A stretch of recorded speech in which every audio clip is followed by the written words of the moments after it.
As you may or may not know, my wife and I just got back from Vegas. It was a great trip. We ate, we drank, we had a blast. But then we got home and looked at the credit card, and I gotta say, it doesn't matter how much fun you're having, $25 for a drink is a ripoff. Frickin' Vegas. I hate getting ripped off, and so do the lads over at Harry's. They spent years watching the razor blade companies rip people off and said, no more. Not all heroes wear capes, my friends, and they want to prove that they're legit by offering you hot dogs a $13 trial set for just $3 at harrys.com/RTG. I've been telling you about them for months, and I'm genuinely proud to have Harry's as a sponsor of this show. I wasn't kidding. The plastic, futuristic-looking crap razors you get at the store are overpriced and they're poor quality. Harry's blades are crisp, clean, and classy. They're the kind of razor you'd expect your grandpa to have on his bathroom counter. And most importantly, they work. Shave after shave, they're so smooth, they're precise. I used to go through the crappy store blades all the time, but Harry's are built to last. And they're not just better quality than the other names, they're more affordable. And they deliver. Just set your schedule, and for as little as $2, new blades, shaving creams, lotions, everything you need, right to your door when you need it. I genuinely cannot think of a reason not to try Harry's. And I'm not just saying this because they're sponsors. They're the best shaving supplies I've ever used. Try them out, and if you're not happy, your shave's on them. And unlike the other subscriptions, they're really easy to cancel if you want to too, which is a nice bonus, but believe me, you're not going to want to cancel. Getting ripped off isn't funny. Switch to Harry's. Get started with a $13 trial set for just $3 at harrys.com/RTG. That's harrys.com/RTG for a $3 trial set.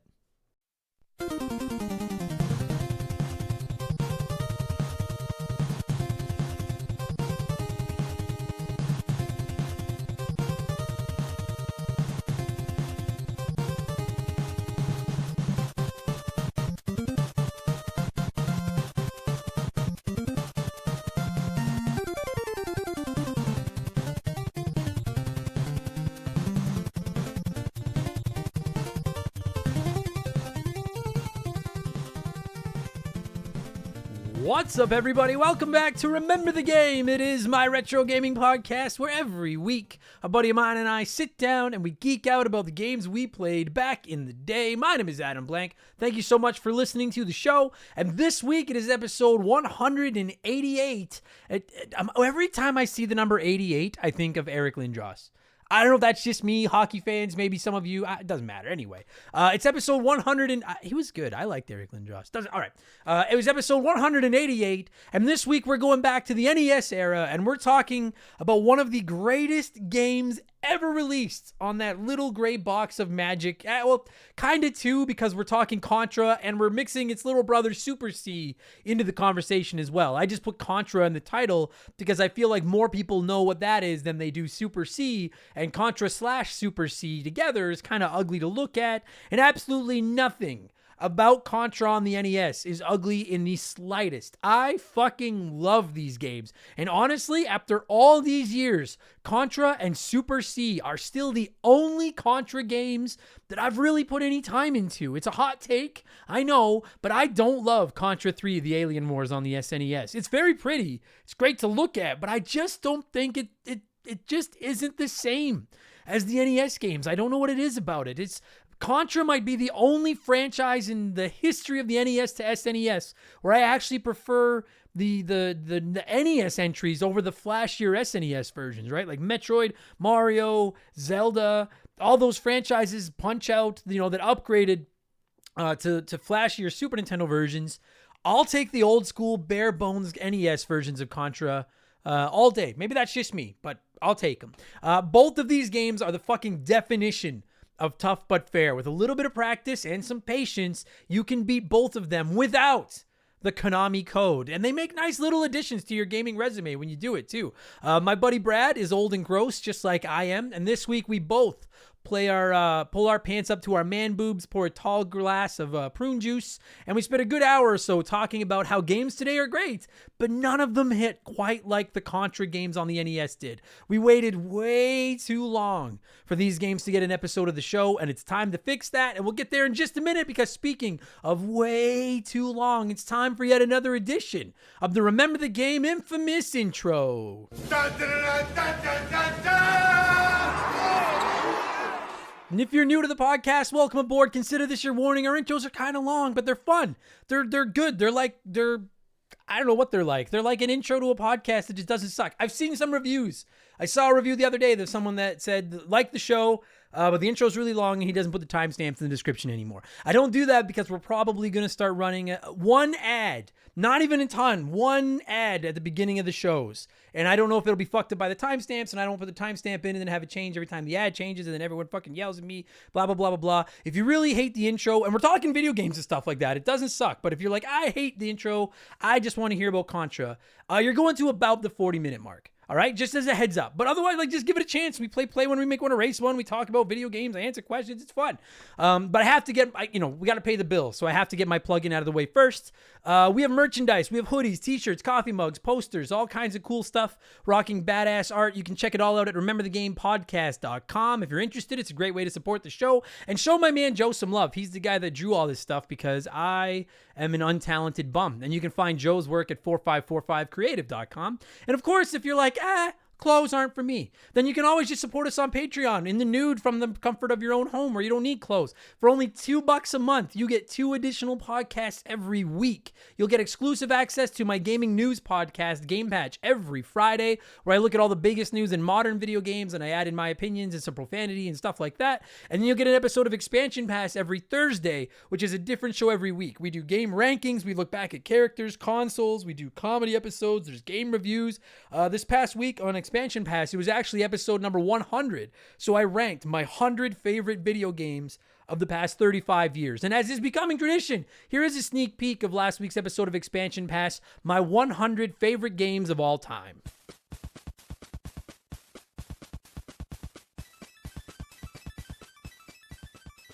Number 84 on my list is an indie game that I talk about quite regularly, and that is Spelunky. If you've not played that one, you get to play as this little cave explorer guy, and every time you start out, you go into these randomly generated temples, and it is almost impossible to beat, but I fucking love it. It's just so addictive. It's got that one more time. It was actually one of the games I discovered on my PlayStation Vita that I fucking fell in love with. And Spelunky 2 is great too. I haven't put as much time into Spelunky 2 as I'd like to. But if you're looking for a really tough, never-ending roguelike, for those of you that are into games like Dead Cells and stuff, check out Spelunky. It's not as serious as Dead Cells, but it's so much fucking fun. I love Spelunky. And you'll probably never beat it. So there you go. Number 83 on my list.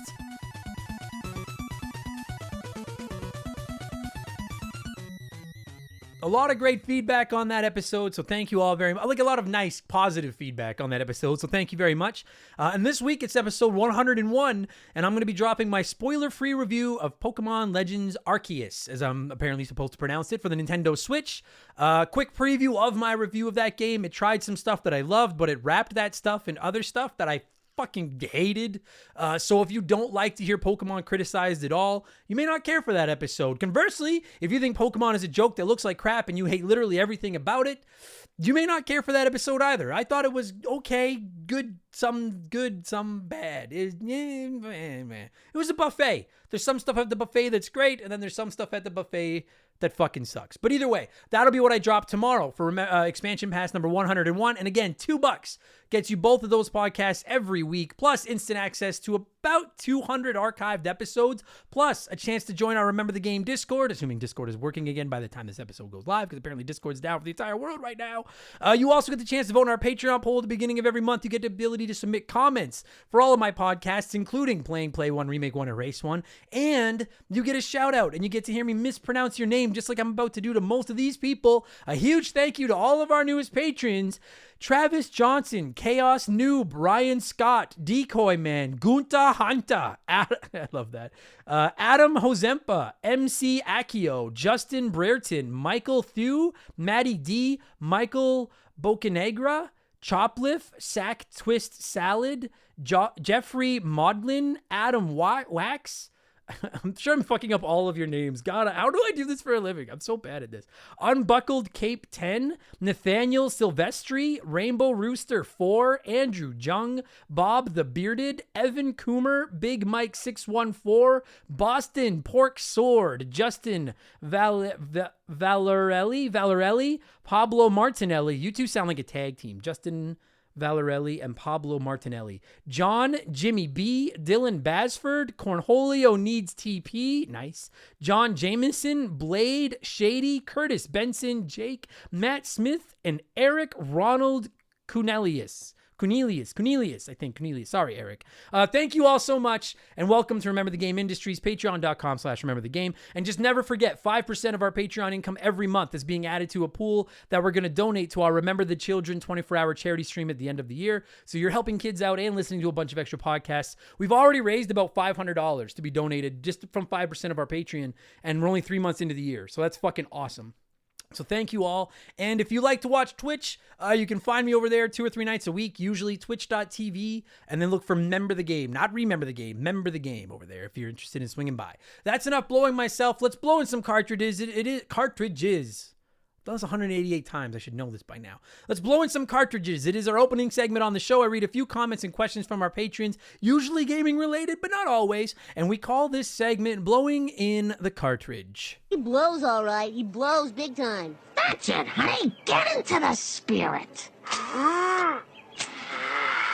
Let's blow. Our first blower this week is Jock Nerdington, who wrote in and said, Adam, if you got accepted to be on The Amazing Race, which Remember the Game guest would be your partner? You know what? It's funny that you say that, Jock, because Shaylee and I, my girlfriend and I, have talked about that and always said that if we ever got on Amazing Race, it'd be the end of our relationship. Because we fight when we're on vacation and we're not playing for any money and we're not in any pressure. We fight every time we get lost somewhere. It'd be the end of our relationship. If I had to pick a Remember the Game guest to be my partner, it would be Mark McHugh.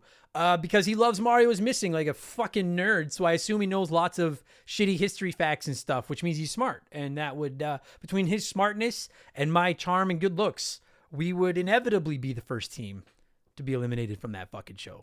Thanks for writing in, Jock. Vomit the Soul wrote in and said, yo, would you rather shit your pants at a family dinner or while grocery shopping? Choose wisely. Now, I gotta ask, is it my family or is it my in-laws?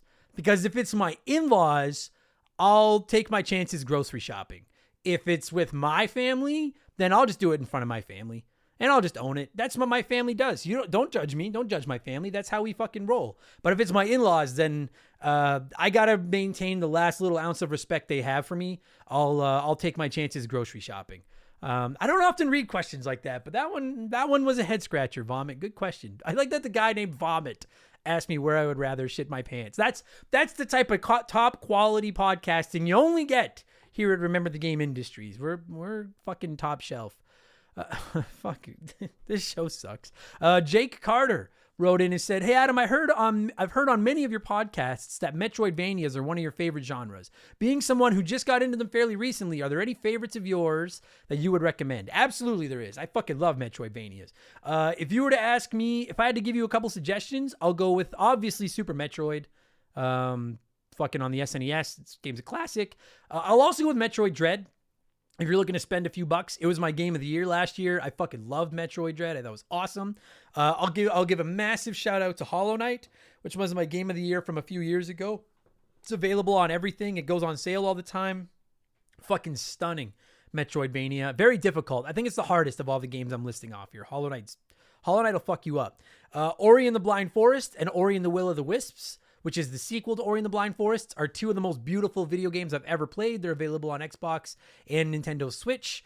If you're only going to play one, I think Blind Forest is a little bit better. It's also the first one, so play that one first. And then a massive shout out to the Guacamelee games, which I'm always plugging on this show. Two very hilarious, kind of, I don't know how to explain them, like cartoony looking Metroidvanias where you play as like a lucha libre wrestler and you can like turn into a chicken and stuff, and all fucking yeah. So all great games. Let me know if you pick any of them, Jake. I want to know what you think. I love those games. And then we actually got a few questions about the podcast this week. So I kind of just thought I don't normally get more than one or two questions about the podcast, but for some reason this week there were a whole bunch. So I'm just going to rip through a few of them here and answer kind of some FAQs that I get asked all the time. Chris Pinchin wrote in and said, I was just curious how hosting these podcasts has affected your enjoyment of video games. Do you like gaming more now because of the conversations that revolve around them and seeing the excitement others have for classic games? Or does the job make gaming feel kind of like work? And despite your enjoyment, sometimes you just want to do something else like watch a movie or play one of your favorite games all day instead of whatever the hot dogs chose for that month in the poll. So how has this podcast affected my enjoyment of games? Mostly it hasn't. I've been doing, it'll be 4 years this summer since I launched Remember the Game, and I basically play video games every day, whether I would be playing them for the podcast or not.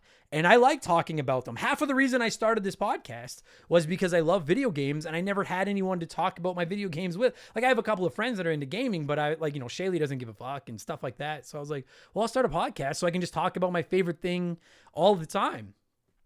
So like it's worked out exactly as actually it's fucking a billion times over exceeded any expectations I had as far as how big the podcast would get. And I love doing it. The only time I would say that it affects my enjoyment of games is sometimes I don't have time to play what I want because I do have to play what's up for the podcast. Like for example, I really want to play Triangle Strategy, the new game on the Nintendo Switch, but I'm playing Dino Crisis for this podcast. I'm playing Horizon Forbidden West, which is partially for me and partially because I'm going to review it on an episode of Expansion Pass. I need to get to Final Fantasy Tactics. I guess I'm letting the cat out of the bag. That's my planned game for episode number 200, but I've never played it, so I have to get through that. And Fable just won one of our polls, so I have to get to playing Fable. So I'm sitting here looking at Triangle Strategy on my Nintendo Switch, and I'm like, holy fuck, I want to play you. Dying Light 2 is another one that I really want to play, but I just don't have enough time. And sometimes people ask me like, are you ever going to play this? Are you ever going to play this? I've talked about this before. I only play probably about 2 hours a day. Like I spend a vast majority of my day writing, editing, producing, recording, and promoting 4 podcasts a week with my Patreon exclusive episodes, plus this. Plus I am a stand-up comedian, and that takes some time. I do that on weekends. I got to do all my own booking. I got to do all my own invoicing and bookkeeping and stuff like that. Plus I have a life. I have a dog that needs attention. I have a girlfriend that needs attention. I have friends that want to talk to me. My family hasn't disowned me quite yet. So like most of my gaming comes after about 8 p.m. at night when my girlfriend gets ready to go to bed. So much like a lot of you probably, you work all day, you come home, you spend some time with the family, and then you game at night. So like I think some people think that like I play 9-10 hours a day, and like I just don't. I only play 2 or 3 hours a day at tops, which I'm not complaining about. I love it, but it just means I don't have time to get to everything I want to play. And so to get back to your question about how has this podcast affected my enjoyment of games, the only way it's affected it negatively is that sometimes I just want to play what I want to play, and I can't because I got to play what I have to play for the podcast. But if that's like my biggest problem is that like, oh, woe is me, I have to play video games, then like I need to shut the fuck up and not complain because I'm very lucky and I get that. So I try. No, it hasn't really affected me that much. Captain N wrote in and said, when you started Remember the Game, what motivated you to move to the second episode, the third episode, and so on? Was there ever a time you felt like you weren't going to come this far? And if so, how did you motivate yourself to push through it? You know what? I would say for the first year and a half, this podcast was on life support. And that's just because anyone out there that started a podcast that no one listened to, not to shit on your podcast, but you know what I'm talking about. Nobody listened to this podcast when I started. I said it in episode 1. No one's going to listen to this anyway. And like, I don't care. You guys can know the details. When we launched, I was getting about 24 downloads a week. That was where Remember the Game was. When we launched in the summer of 2018, we were getting about 100 downloads a month. And I did miss the odd week, and I kept thinking like, is this a waste of my time? Is this a waste of my time? Is this a waste of my time? And the only reason I stuck with it, to be honest with you, Captain N, is the same reason I started the podcast to begin with. As a stand-up comedian, part of how you get better is to just log hours behind a microphone. And so that's all it was. I wanted to learn about editing audio, and I just wanted to get more comfortable behind a microphone. And then just slowly, the podcast just started growing. We went from 25 downloads a week to, I think it took us about a year to break 100 downloads a week. Like it took time. For all of you out there that are thinking about starting a podcast and you're like, no one's gonna listen to it anyway, that's how it starts with most of them. Unless you're like a big name already, that's how it started for me. And just to give you guys an idea, now we get about 75,000 downloads a month, which is what, 2,500 downloads a day, give or take. So we went from about 25 downloads a day to about 2,500 downloads a day in 3.5 years. And once it started to take off, then the motivation was there. I was like, well, fuck, holy shit, people actually want to hear this. Now I want to keep going.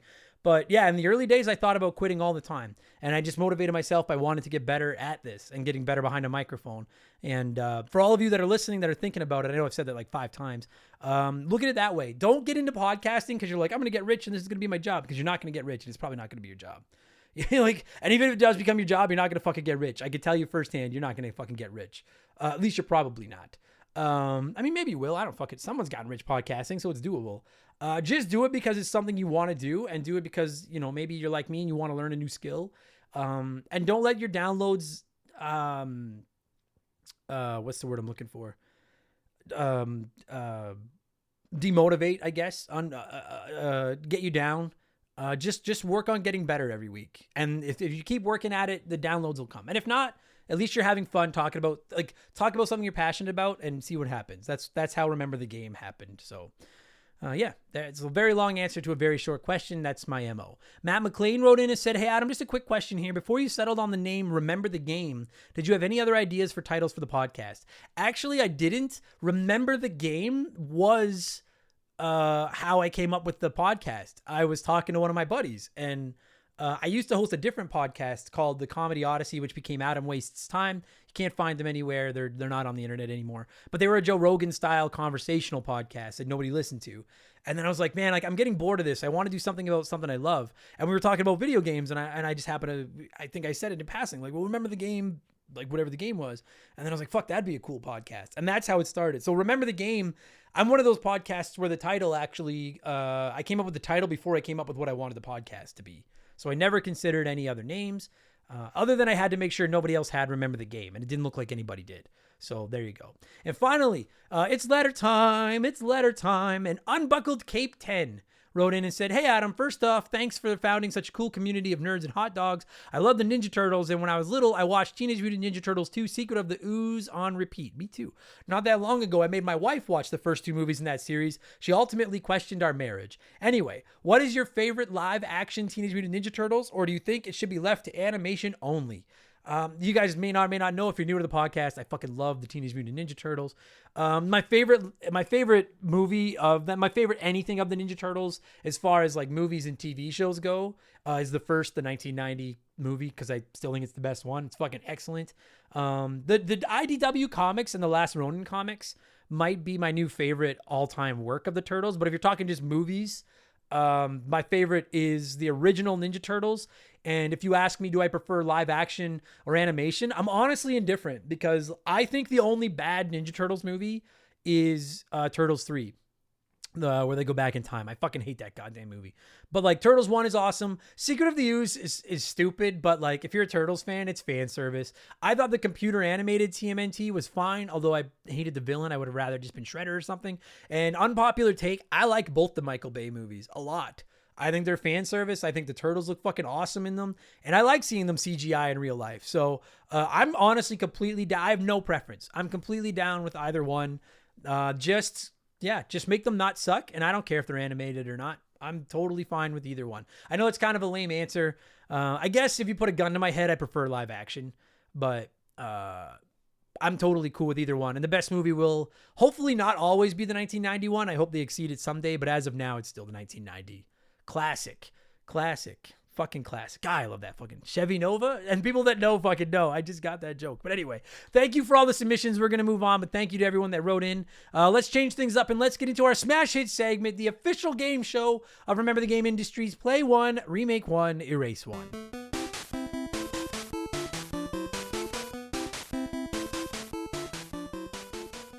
And a huge thank you to Classic Concentration from the NES for unknowingly providing us with the theme music for the show. The rules are simple. Every week, I give our listeners 3 retro video games. They can play one as it was released, remake one as a modern game, and the third game is erased from time forever. And as always, there are no wrong answers, but there is a right one, and we'll get there in just a minute. And I figured this week, since we're talking Contra, which is some of Konami's best work on the NES, we'll take 3 more of Konami's NES bests and put them in the hot seats. We've got Super C, Castlevania 3, Dracula's Curse, and Teenage Mutant Ninja Turtles 3, The Manhattan Project. And I was worried that everyone would be scared to erase Teenage Mutant Ninja Turtles, as you should be, but some of you didn't back down. But the winner, however, with 28% of the vote, was to play Super C, remake Ninja Turtles, and erase Castlevania 3, which is not what I would do. I think what I would do is going to surprise some people. But let's see what some of you had to say, and then I'll explain what the right answer is. Jeffrey Jeffrey, whose name I can't say, wrote in and said, not as familiar with these games, but I remember playing Castlevania and really liking it, so I'll play that one.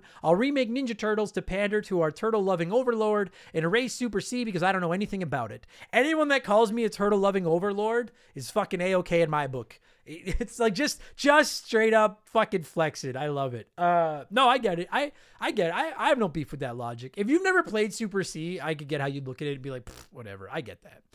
Joe Altieri wrote in and said a remake of Castlevania would be amazing, and I've never played Ninja Turtles, so I'll try it out. And whatever the fuck Super C is, I'll erase it because fuck it.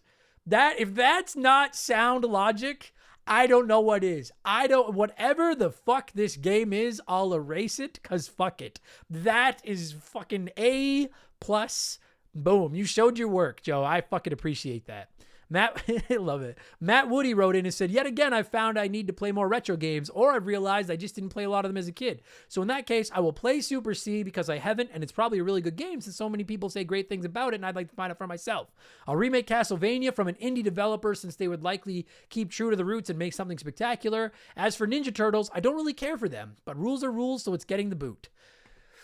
Ooh, that fucking, I was tempted to light you up for saying you don't really care for the Teenage Mutant Ninja Turtles, but not everyone can be a child of taste. I understand some of us just weren't privileged and didn't get access to the Ninja Turtles, so I get it. That's fair enough. I'm sorry that you've had so many struggles in your life, Matt, that you don't care for the Ninja Turtles. Fuck. I can just feel my fucking, Incredible Hulk fucking jeans popping.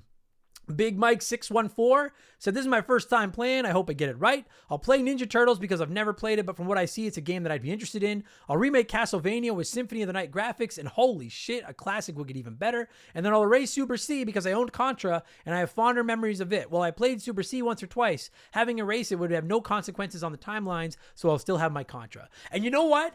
I think it's a sin to erase Super C, but if you're just like, I have Contra and Contra does the job just fine, I can live with that. Frankly, I can live with that logic with Ninja Turtles 3 as well. It's a better game than Turtles 2, but if you're like, I have Turtles 2, I don't really need Turtles 3. I'd be like, yeah, all right, fair enough, yeah. It's like anytime Mega Man pops up on here, everyone's afraid to erase Mega Man, but I'm like, there's 6 of them, just on the NES. So even if you erase one, there's still 5 more. I get it. Tim Tiani wrote in and said, this one's easy for me this week. I'm going to play Super C. Why mess with something that's not broken? I'm going to remake Ninja Turtles. The NES Turtles games are fun, but definitely not as polished by any modern standards. Keep it retro style, but clean the warts up. Keep it challenging as well, and I think you have the makings of a great turtle game for the masses. And then I'm going to erase Castlevania. I respect what they've done for the industry, but they're just not my thing. And I've said many times, the only Castlevania game that I've beaten is Symphony of the Night, fucking kind of. You can go back and listen to that if you want. And then Super Castlevania 4. I don't have a lot of attachment to that franchise either, so I get that logic. And Mojo the Helper Monkey, pray for Mojo, wrote in and said, play Ninja Turtles. This is my very first game I ever played in my life. I have so many memories coming home after school playing this game so much. In fact, I got in trouble for not doing homework because of it, so I can't remake or erase it because it'd be messing with my childhood love. I'll remake Castlevania in the same concept as Super Castlevania 4 for the SNES with updated graphics, secret routes to give it a bit of replayability, and probably get rid of the jump back due to damage mechanic. And lastly, I would erase Super C. Never played this game. I'm sure it's great. However, I love playing the first Contra, and that's enough for me. So Super C would take a spread shot to the face. I was on board. I could live with the logic of erasing Super C, but if you're going to hit it with a spread shot in the face, now we're beefing. Like the spread shot, that's a fucking weapon of mass destruction, which we're going to get into the debate of what that's actually called on the show, but you'll hear that in a minute. So I wouldn't go that far, but I can get behind the logic. So some of you are right. Not all of you, but I tied for second place with 21% of the vote, and the Boa had the same logic I did, who wrote in and said, play Super C. The first 3 Contra games and Contra 4 on the DS are masterpieces and don't need to be redone. Remake Castlevania 3 in the Metroidvania style, but with the changeable player mechanic to keep the story the same. Erase Ninja Turtles 3. I love this game. I played the shit out of it as a kid, but it gets old pretty quick, as do most beat-em-ups for me. And that's the thing, and that's why I agree, and I know some people are going to be like, what? But I would do the same thing. I would play Super C because I think it's boring borderline perfect. I don't want to change anything about it. Anything. I don't want better graphics. I don't want maybe more levels would be cool, but I'm not changing it. I'm going to remake Castlevania 3 in the exact same style as Super Castlevania 4 just because it would make it look prettier. But other than that, leave it exactly the same. And I'm going to race Ninja Turtles 3 because I love it. It's an awesome video game, but I've beaten it a bunch. Turtles 4, Turtles in Time is better. And like, it does get old. It's just a very basic beat 'em up at the end of the day. And I was tempted to burn my remake on it and make it into the Arkham Asylum, Arkham City style Ninja Turtles game that I want. But I'm not touching Super C, and I don't want to erase Castlevania 3 until I play it. So there's still Turtles 2 and Turtles 4. I can live without Turtles 3. So that's what I'm doing as well. Thank you to everyone that played. As always, I love Play 1, Remake 1, Erase 1. What have I been playing over the last 7 days? And then we'll get into talking Contra. I've been playing Horizon Forbidden West on my PS5. It's excellent. I was trying to finish Pokemon Legends Arceus so that I could review it on Expansion Pass tomorrow. That's done. So now I'm really diving deep into Horizon, and I like it a lot. If you like the first Horizon, you'll probably like this one. If you didn't like the first Horizon, this one's not going to sway your mind either way. We'll probably do a spoiler-free review of Forbidden West in the coming weeks on Expansion Pass once I'm done it. I'm also playing Dino Crisis for the original PlayStation as it's running away with our Patreon poll this month. I won't lie to you, I was kind of pulling for Metal Slug 3 on our Patreon poll, but I'm going to get around to playing that one sooner than later anyways because I want to. But I'm playing Dino Crisis and really digging it. It's Resident Evil with dinosaurs, and I fucking love those old tank controls and everything. It kind of turns me on. I love it. So I'm really having fun with that. And then I was playing Suikoden, and I just quickly wanted to touch on this. I've decided I'm tapping out on Suikoden, and it's probably never going to get an episode of the podcast. And before you're like, what? Wait, what?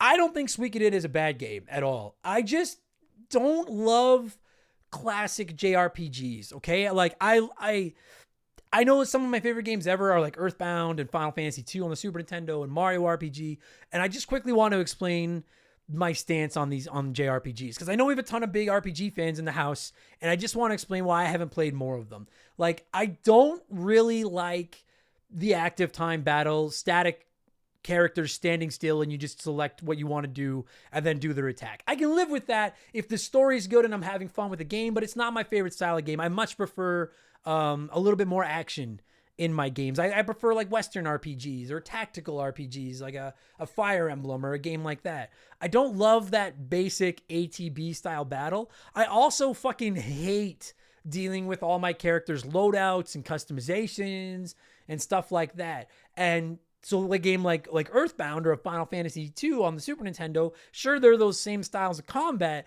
but there's very minimal like tweaking your stats and your equipment and stuff like that. So I'm like, well, at least I don't have to deal with that shit. I can just enjoy the story and I have to go into the battles. But when a game is basically all those battles and dealing with your loadouts and equipment like a Suikoden is, I see the brilliance of it. I see why people like it. It's just, frankly, I'm not smart enough for it. I'm completely lost. And they're not my fucking jam. Fire Emblem Three Houses is one of my favorite games of all time. I fucking hate the school shit in that game. Fucking hate it. But the combat is so much fun that I put up with the character customization and tweaking and stuff like that. Does that make sense? When you combine both of them, it's just, I'm lost. So one of the episodes I want to do of Expansion Pass in the coming weeks is a list of games that I will probably never cover on Remember the Game and explain why. And so just as a really quick heads up for anyone that was hoping for a Suikoden episode, I'm not dunking on your game. I'm not looking for anyone to reach out to me with advice or anything like that. I put 7 or 8 hours into it and I'm already lost and it's going to get a lot worse. So I think I'm just going to be like, you know what? Not everybody likes every food. And I ate a full plate of it and was like, I don't think I like this food very much. So I'm going to move on. So I'm playing Horizon and Dino Crisis and I'm going to start up Final Fantasy Tactics to get ready for episode 200. All right, that's what I've been playing. Let's talk Contra. That's why you kids are here. As always, I like to give all of you a chance to sound off on the games we're covering before I get rambling myself. So I got a few thoughts here to read. James Clark wrote in and said, I remember playing this game with my friend CJ on his couch for hours, many a days. Tight controls, fun weapons, extremely fair gameplay. I wish I could say that we beat it, but it wasn't about the destination. That game was all about the journey. That's beautiful, James Clark. But you should beat it. You fucking go back and beat it. You can beat it. Stephen Parnell wrote in and said, I never played it, but my understanding is it's a run and gun with some power-ups, which would have been fun and good back in the day, but I doubt it would hold up to today's standards, where we have run and strategy gun games like Doom Eternal, Vanquish, and Bulletstorm. I'm just going to say it really does. It really does. Some of those games don't hold up. I think anyone that grew up playing Contra would agree, like, this one really does fucking hold up. It's very basic by today's standards. I can get how someone that's never played it might try it and be like, this is kind of plain. I think I'm a homer too, but I think it is as playable right now on March 8th, 2022, as I record this, as it was like fucking, 34 years ago, 35 fucking years ago when it came out. Holy fuck, 35 years old. We'll get into that in a second. Decoy Man wrote in and said, yo, this was the game where the second controller was not disconnected from the second port. You let your younger brother or sister play. And I mean, we played for hours. We never beat it. And God knows we tried. The endless hours gone until we found out about that infinite lives code. And we said, wait, what? And everyone knows about the Konami code now. But like, I'll say, I beat these games without the Konami code. And that's about as big of flex as I have in my gaming career, is that I can do that. Spencer Zatmary. Sorry, Spencer, wrote in and said, getting the Konami code entered for the first time blew me away and gave me a chance to get further in the game. I love how famous that fucking code is. The Konami code is part of gaming lore, and I don't know what it is. It just fucking, like, I fetishize it a little bit. I think it's so cool. And finally, Sean wrote in and said, love playing this game. Got so mad at it sometimes, but I loved playing it. All you need to do is get that spread and fucking keep it. And isn't that the truth? That is the fucking key to this game. Get a hold of that spread gun and never lose it. And if you're listening to this and you're like, it actually stands for spray gun, or it actually stands for shotgun, or fucking whatever, well, we look it up during the podcast, and that's something we're going to get into, and it's time to get into the getting, so let's get into it. I'm going to cue up some Contra music. I love the music.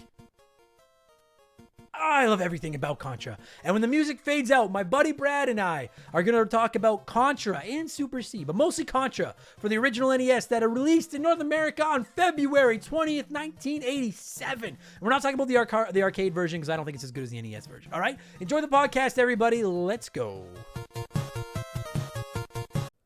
This show is sponsored by BetterHelp.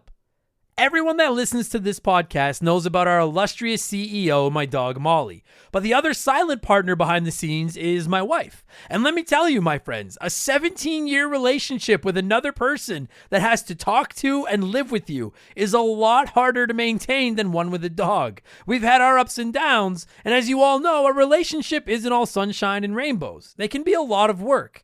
You get out what you put in when it comes to relationships, and talking to a therapist can be a fantastic way to put in some work. They can help you work through your issues, learn to communicate better, and even just provide you with an ear to bend when you need it. I've talked to my therapist about my relationships, especially when it came to my stand-up comedy career and how much I was away from home, and they helped me work on ways to keep my relationship strong even when I was out on the road. It turned out our relationship was actually better when I was out on the road, but that's a story for another day. And I know, right? Therapy. Who has the time these days? BetterHelp hears you, and they're making it easy. Fill out a quick form online, and they'll match you up with a therapist that suits your needs, and that'll work around your schedule. You pick the meet times, and you can get your therapy fix from anywhere, over video, phone, or just chat. Become your own soulmate, whether you're looking for one or not. Visit BetterHelp.com/rememberthegame today to get 10% off your first month. That's BetterHelp, HELP.com/rememberthegame.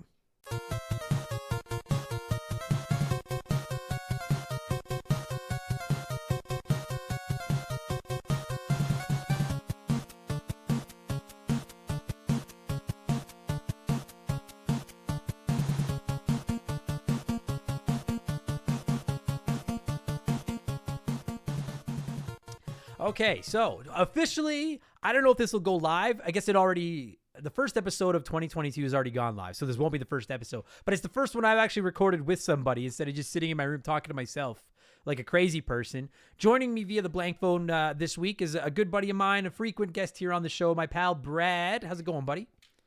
Good, man. How are you? I'm great. It's funny that we ask each other that when we literally just spend an hour talking hockey and wrestling before we get on. But we gotta put up the appearances of like, hey man, I haven't talked to you forever. How are you? But anyway. Exactly. You know what we didn't do this time though, is we didn't talk about the Contra. And so often I get a guest on and then we end up talking about the game for like 20 minutes beforehand. And I'm like, fuck, we need to rehash that for the podcast. Yes. And at least we did. Yes. We have said like 5 words about We've Contra. always done that. Yeah, we have. We've always done that. We've always kind of fucked ourselves to get ahead and start laughing when we could have had a more natural reaction. Yeah. And this was perfect because like literally right before I hit record, I just said, hey, quickly before we get started, have you played both of these, or did you only play one of these on the NES, or what'd you do? And you were like, I primarily played. I won't answer. See, this is the one thing that we already talked You're about. already doing it. I'm You're already doing it again. God, I Yeah, suck you're at already this. doing it. So okay, so I'll ask. Personally, I have played the shit out of both of these games. If you've not heard it, I guess it's a bit of a plug for my Patreon, but there's an episode of Expansion Pass on our Patreon where I ranked my top 20 favorite NES games, and Contra cracked the top like 6 or 7. Like, I love these fucking games, but I wanted to ask you before we try to like differentiate. Have you played both of these, or were you like just a Contra or just a Super C kid, or where are you here? I'm an old man, and I remember Contra. Super C I remember a little bit of, but I was primarily the first one, and I will admit right off the hop, I fucking was bad at this. And we'll get into it, but I remember being like, well, it came out in 87, so I was like, I'm not saying I played it in 87. I'm probably thinking I saw it more into the, like 89, 90, in the sense that I remember playing it when I was really little because my brother fucking yelled at me because he was good and I was not good. Yeah. So it was one of those things where it was brotherly love for this game for sure early on. But I do remember the first one. Second one is there's memories that pop up of, I'm sure you'll bring back for me. But it's fantastic. That's Dude, the lead word right off the bat. And I just listen, very rarely do I try to make you feel better about things, because I like to pile. I'm a bit of your nemesis at times.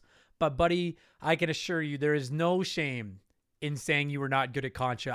I would lay dollars to donuts that 3/4 of the people listening to this episode that have played Contra are like, I'm not very good at Contra, because it's like, I'm not gonna listen. I'm also going to sit here as someone that hosts a Let's Play series called Adam Sucks at Video Games. I've never claimed to be great at games. I love them. I've never claimed to be good. These two games are my bitch. I love these games. I can beat these games without the Konami code. I adore the Contra video games. Well, adore them. A couple of things. First off, I forgot to say it to you, but Happy New Year to you. Yeah, you too. I'm trying, you are my nemesis, but I will wish you Happy New Year. Two, I did watch you on your Twitch play this while you were answering questions. The second thing is congratulations, and to your Patreon people and to your, I can't believe I'm saying this, but your actual fan base. You should be proud of what you raised. And all those people who are behind you, I don't know why, but whatever. You're good at what you do. Thanks, buddy. You know this, I tell you this, but congratulations again. You raised up a lot of money for a good cause, and I know you killed yourself doing it. People don't think that that's hard to do, but yeah, he's not doing, guys, he's not doing it at 16 years old. No, dude. Where yeah. we could, you know what I mean? At 38, like, there's a difference. At 16, we could make that like I'd have been like, oh wow, you played for 24 hours. We did that as kids. Yeah. But well, not 24 hours, but you know what I mean. You no. At 38 years old, just staying up for 24 hours is not easy, much less doing anything. No. But you're right. I did fire up Contra during the 24-hour stream, and it's funny because on the first 24-hour stream, the thing I think most people talk about is that I was on like no sleep and I beat the speed bikes and Battletoads like for the first time ever, and I couldn't believe I did it. Again, I have to tell you, we've already discussed this, but I logged in, and your facial reaction to that is still a top moment for me for your podcast, because I watched that live and I'm like, wait a minute, and you just sat there and you're like, wait. That was amazing. I couldn't That believe was amazing. But watching you whip ass at Contra, like, you make that game, the game look easy. So you do. But the thing about it is, like, and this is where, like, to get into the Contra talk, to me, this is the secret sauce. And like, I bring this up all the time. People are always telling me you should play Dark Souls, because I am always talking about how I've got a bit of a fetish for difficult video games. I like my games hard, and I want them to just fucking slap me around. I love tough video games, but you guys, the secret sauce to a tough video game is when it's tough but fair. And we all know there's tons of NES games. Brad, you and I have talked about them. There's a ton of NES games that, like, it has its own phrase in gaming and its own description called NES tough. And they were games that, like, whether it was tough because the developers sucked at what they were doing, or it was tough so that the game would take longer to beat, or whatever. There are a ton of games that are just, or maybe it's tough because the controls were bad. There's a ton of games that are just NES tough, where they're just frustratingly, unfairly difficult. You and I bring this up almost every time we speak on this podcast, and I hate to beat a dead horse, but we grew up in this era where you had nothing. You Yeah. had nothing, and you just had to play. And again, this was a game where I vividly remember my brother going like, "Fucking jump, man!" like, shoot. Yeah. And I'm like, "I'm trying." And that, you're younger, and it's just like, but that's if you weren't good, if you didn't put the time in on these games, you were shit. And there was always games that I remember piling up in the corner that, like, Karate Champ, I was not good at, but I owned it, but I fucking sucked at it. Right. Because it was like, you had to do a lot. Those controls were not easy. But games like this, if you put the time in, you got better. And like, with the bad came the good. I remember my brother and I getting far. And he was like, "We're doing it." And like, again, two kids sitting there sweating, playing video games. Yeah, it's intense. And your hands are cramping because that little fucking controller was great, but he would dig into the indent of your thumb, into your fucking palm of your hand. It really could have used. You were gripping that fucker. It could have used curved corners, like the NES controller Genesis, corners. They were just digging into your hands. When the Genesis went to the 6-button, it was such a game changer. And we're getting off topic, but it was smaller, 6 buttons. It was amazing. But yes, that was a part of our lives. And this game was something where if you put in the time, it's like anything in life. You had to put in time to get good. But the thing is like, listen, because I agree with you. And I've said that about, like, listen, like Bart versus the Space Mutants, I bring it up all the time. That is not a good video game. I know that game like the back of my hand because I played it so much as a kid. We all have those games that we just played nonstop as kids. Yeah. But I'll sit here right now and I'm gonna put this Contra and Super C, those two games, and I'm talking the NES versions. I'm not talking about the arcade versions. I'm talking the NES ports of these two games.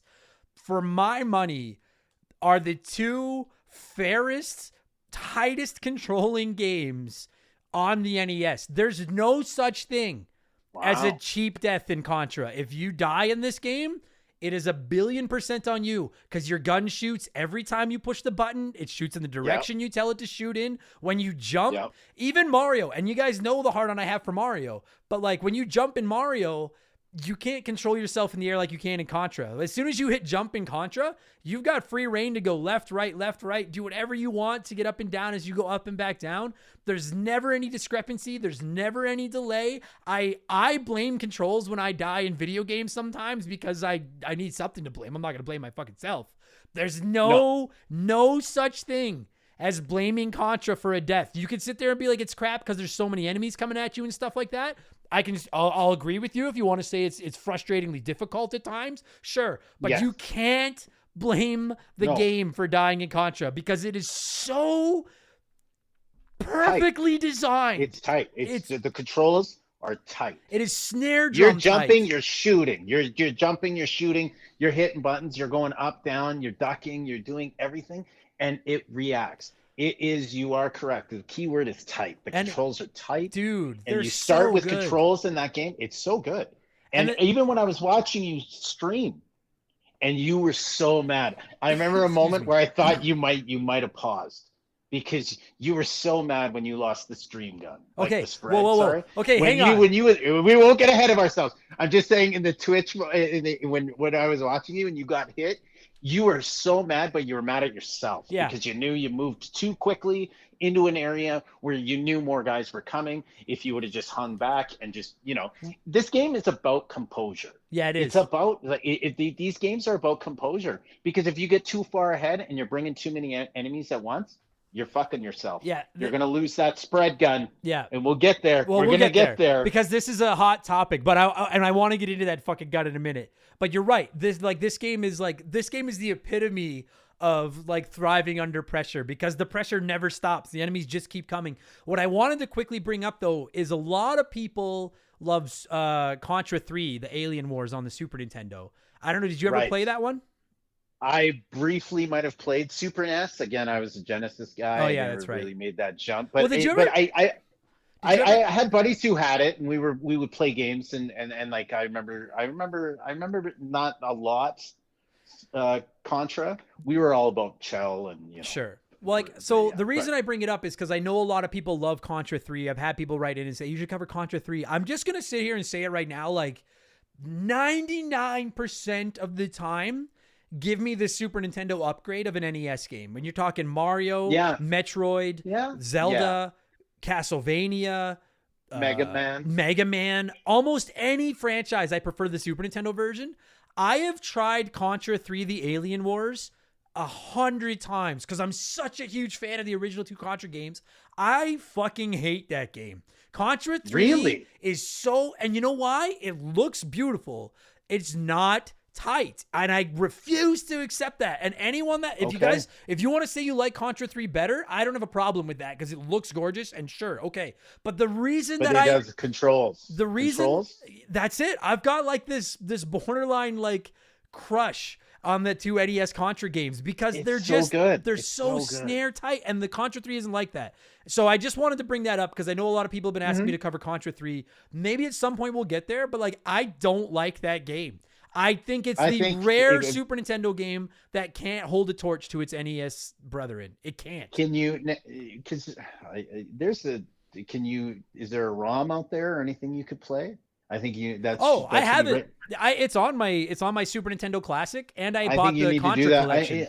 I'm going to call this out to the fans of your show and just say, hey, this guy should play it live, and let's see you play that game. But then you're all just going to hear me fucking yell about how it's not as good. There's cheap death, dude. Yeah. There's cheap. Okay, here's my point. There are cheap deaths in Contra 3. There are no cheap deaths in Contra 1 or 2. I refuse to accept that. I refuse to accept it. I watched a guy play. He was doing a playthrough, not like a full playthrough, but I was just watching videos. You know, I like to do it, even though if I play a game and I know the game, I still like to watch certain things, like when we've reviewed games in the past, just a refresher. Yeah, I like the refreshers. Just like a quick YouTube video. It's one of the greatest things about YouTube is just to go, you remember a game and hey, whoops, way to throw out your title, but you just look back on it. Yeah. And I remember looking back on that game and I'm like watching this guy play it and I'm like, he's getting too far ahead, or he picked up, like he had this, again, I'm bringing it up, but we'll get to it. He had the spread gun and then he got the laser, and I'm like the more powerful, like just, it looks like a laser. And I'm like, you fucked up. You fucked up and you got that piece of shit. It's good, but you want that, like, that's where the 2-player aspect comes in. If you both have spread, that's it. We'll get there. I'm sorry. Let's go. Let's go there. Cause I wanted to, at some point we were going to talk about I wanted to talk about like the like what makes this game so, like, I'll come back to it. Cause I wanted to, like, I'm going ahead of myself now too. If you asked me, I had to give you one NES game to show you what retro gaming, like to convince someone to try retro games. I'm not even kidding. I know that Contra is not as big a name as Mario or Zelda or Sonic or anything, but like it might be the game that I give someone as one to convince them to try retro games, because you would see that like it's super, super basic. Anyone can learn how to play Contra in like a minute. I love that you said that because it was one of the games that again was 2-player co-op. Yeah. Right. So when you had your little brother there and you had your big brother there and you were playing on a 32-inch fucking giant TV that weighed 800 pounds. The old box TVs. Yeah. We used to, side story, we used to take, my grandparents lived on not an acreage, but like a little beach house in Macomb, Alberta. Oops, I shouldn't probably say that. But we used to take a 32-inch black fucking giant ass TV. My dad would load it up into the car and we'd drive down there with our Nintendo and we'd rent games at a little gas station that was up the road. Dude, I can picture every single moment of this. Yeah. And I remember setting that up and just sitting there and we would play with our cousins for hours in that basement.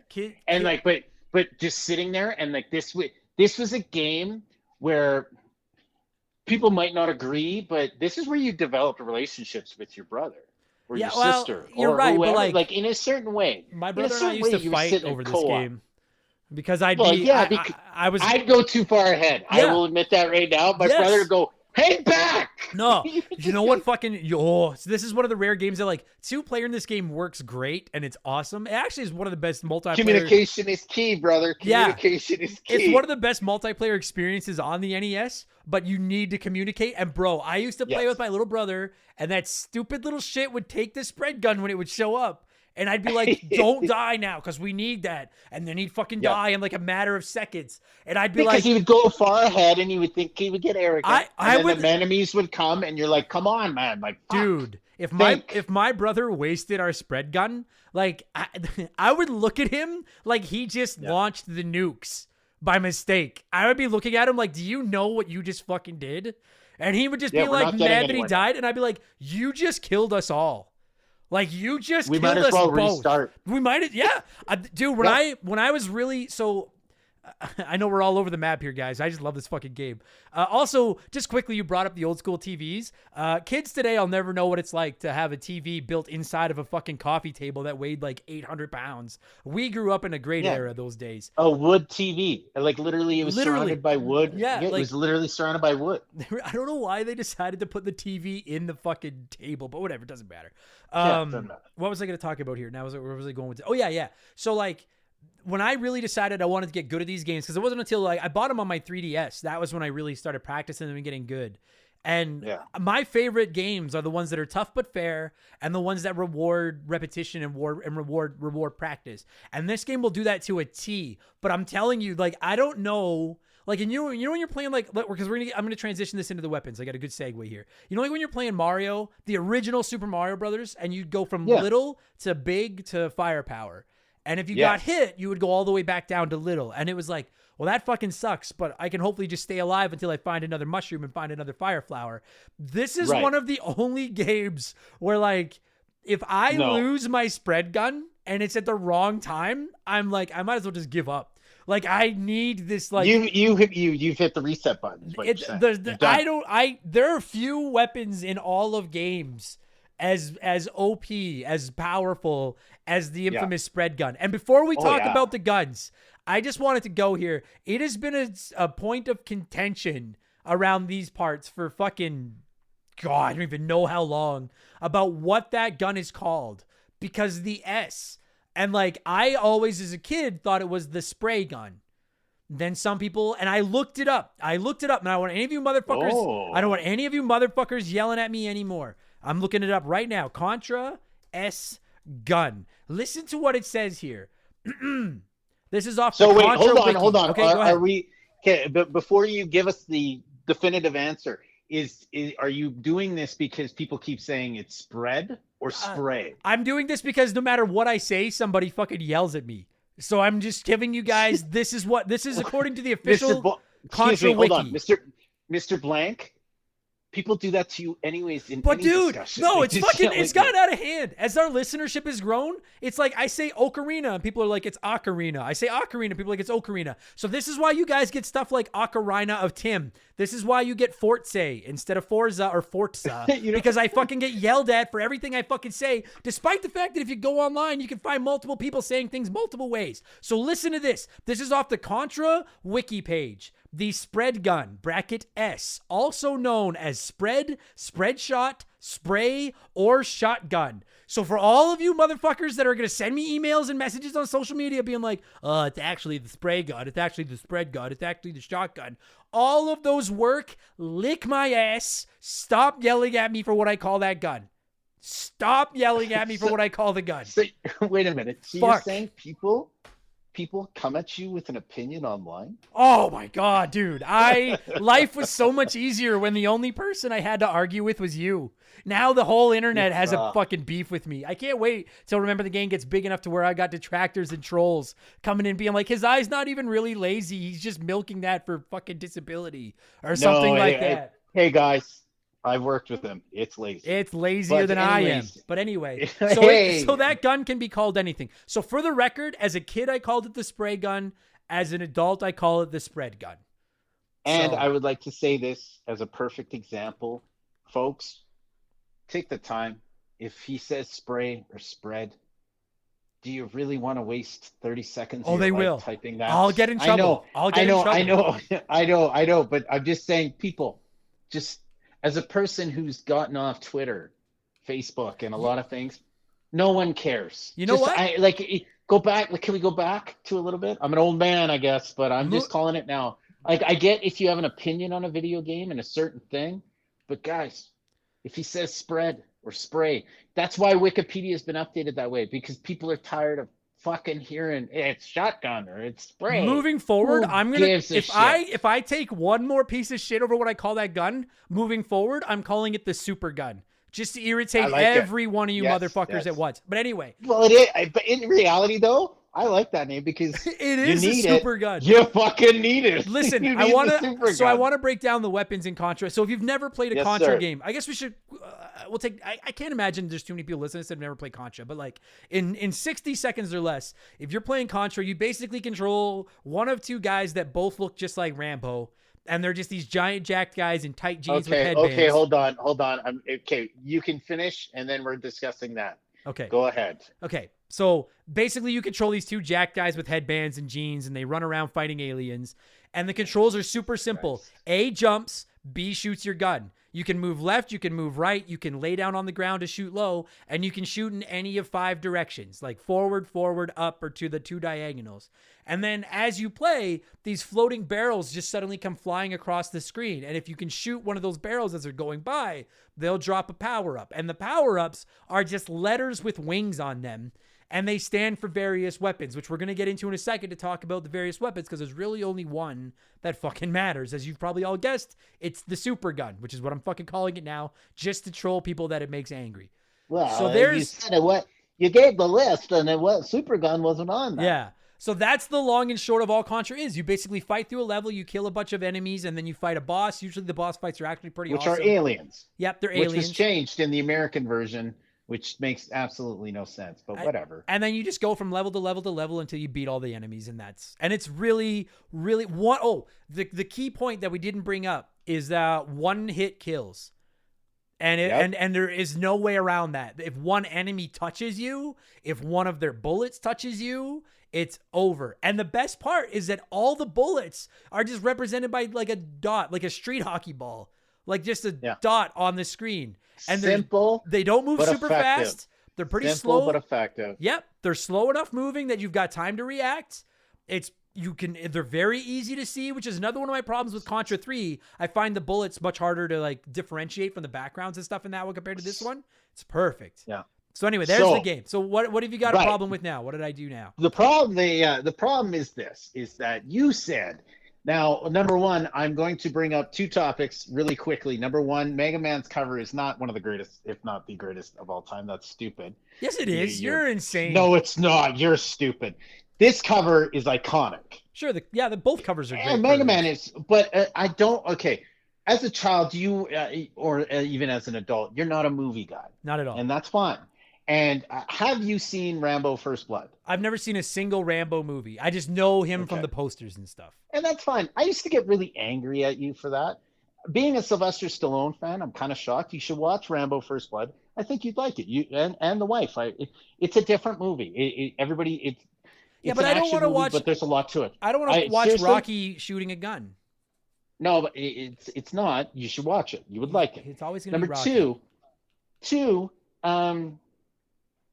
It's Schwarzenegger and Rambo. It's Schwarzenegger and Stallone, by the way. Yeah, it's not Rambo. It's Stallone as Rambo on the cover with the dark hair. God. The other one is Schwarzenegger from Commando. Have you seen Commando? No, Brad. Have you watched? A fucking nerd. You're almost as bad as those fucking gun people. Hold on. Wait. All I'm saying is, just wait. Give me 1 second. All I'm saying is, as a child growing up in the 80s, I'm kind of I'm not getting mad because I used to get mad, but I'm just saying, like, you kind of missed out on some great stuff in these movies. Not because I was too busy playing these video games. Which is fine, which is fair. But you know what? You missed out on some. But anyways, those are the 2 characters. Yes, I didn't type it on a Twitter thing, but I knew you. But here's the thing: is I knew you were gonna fuck that up because you don't. I didn't fuck it up. It is Rambo. I'm looking at pictures of it right now on Google. You fucking asshole! And there's pictures of the one dark-haired guy is John Rambo. Yes. The other one is blonde-haired. You idiot. So what are you yelling at me for? That I didn't say the second one? Oh my god. Yes. They're both different guys. Listen, little. They're different characters. listen to- You're not the same guy. Listen to little Brad. just saying. Don't forget I'm just Arnie. saying. He's my hero too. I love Arnie. Oh, You oh yeah, fucking- but you've got the shotgun and this spread. No wonder your brother Get the hated. cover right. No wonder your brother Get the hated cover playing this right, with you you because jerk when you off. guys played together, you were probably Oh, like, yeah. "I'll be Arnie," and your brother was like, "Get Oh. away from me, fucking." That's gonna do it for this I'm week's just episode. saying. I'm just No. calling out something that I knew you wouldn't fucking know. Okay, Because you fine. didn't know because you Wait, had okay, no okay, childhood wait. of watching films. Let me just rewind. I'm just then. saying. Let You me didn't just watch say, movies. When I'm trying to explain this game to everybody, let me just say, you play as Rambo and also as Arnold Schwarzenegger, I didn't say that. I running never through the said that. fucking trees, shooting aliens. I'm saying you fucked up. But you fucked up what you were saying. Because What? you know what? Fuck. You would have been called out on that online. I just saved your ass. No, you by didn't. saying- All you Yes, did was I tell did. everyone to They call would've you been out. like, you don't both play as the same character, Adam. There's two characters. Oh, I hate There you is so two much. characters. Just know what you're doing. God, you're fucking. I hate everything. Well, Anyways, that's fine. so you play as these two fucking steroid monkeys that Brad seems to be obsessed with, and they fucking shoot aliens. Okay, Yeah, there's your and fucking. You're not a game. Rocky fan. You're not a Rocky fan. He never did steroids in those either. Yeah, But you're right. anyways, So let's continue. Let's go to the weaponry. let's get into the weapons. So you start out with like basically just like a pea shooter, and it's fine. You have to tap B every time you wanted to shoot. And Yep. for all of us that grew up in the NES era, like one of the things that was kind of essential to be good at NES games was that like you had to get good at mashing the B button. Yeah. And it wasn't like, I don't know how you did it, but like I wouldn't raise my thumb up and down. I would when I had to push it like once in a while, but when I had to mash it, I actually would just lock my thumb in place and then use my fingers on the Yes. back of the controller and like shake the Yes. controller. I think that's And what most people would do. that's when it would dig into your hand. Yeah. Yes, exactly. So that's By how the you way, would shoot. just to call that out, I just did it with my hands. I'm not gonna lie. I held my hands up. Me and too, I started me shaking my too. hands with- You did? No, I didn't. Me Have, too. I don't have a controller in my hand, but I did exactly what you did. So that's what because we- that's a muscle. That's muscle memory. That's exactly what we did. So that's what you would do to shoot your basic gun. And then you could pick up all these different power-ups. And you could pick up like the R. I always assumed the R was like rapid. And all it did was Yes. make your gun shoot faster. Whatever gun you have made it shoot faster. It was Which pretty is rapid. That's rapid fire. Makes sense. You're right. So I wanna run these, and then if you feel I've listed any of these in the wrong order, by all means step in. But I kind of want to go from worst to best. For my money, the crappiest of the four guns that you can pick up as far as like an add-on goes is the fire gun. And that's where you shoot like a ball of like, you shoot like this, like it almost just looks like a bigger bullet. And it just kind of waves, right? it would kind of like spin out in front of you. I hate that fucking That's gun. crap. I hate that fucking gun. The third best gun, in my opinion, is the laser gun.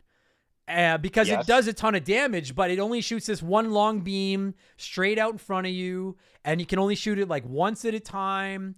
The good thing about it is that like it'll go through everybody. So if you've got 5 or 6 guys running at you, you shoot the laser once, it eats through all of them. But in a game where enemies and weapons and shit are constantly coming at you from like every direction, you're completely hamstrung once you shoot that laser forward and you're like, well, now what do I fucking do?